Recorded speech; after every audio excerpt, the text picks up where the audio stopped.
hebu nimkaribishe mwalimu mkuu wa shule.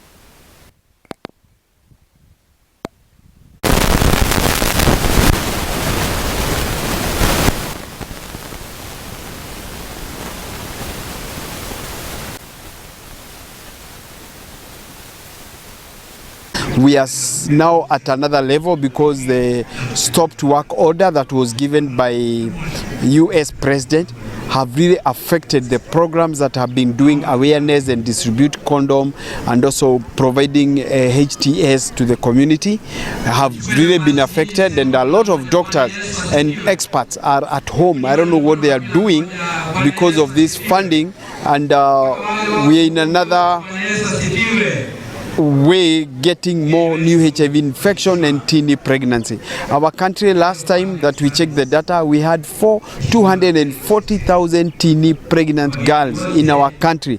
Those are so many people that can even make somebody get to parliament, and those are below 18 years. We cannot accept this. These are unacceptable.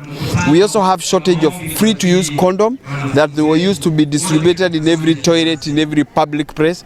They are now not now given in public places. You can only get them in hospital, and the funding have gone.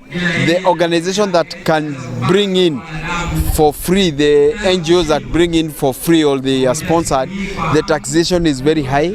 So we kindly request the government to remove the taxation of condoms and other pads and things that are helping on our health, because it is damn expensive in management of those health conditions than even that taxation.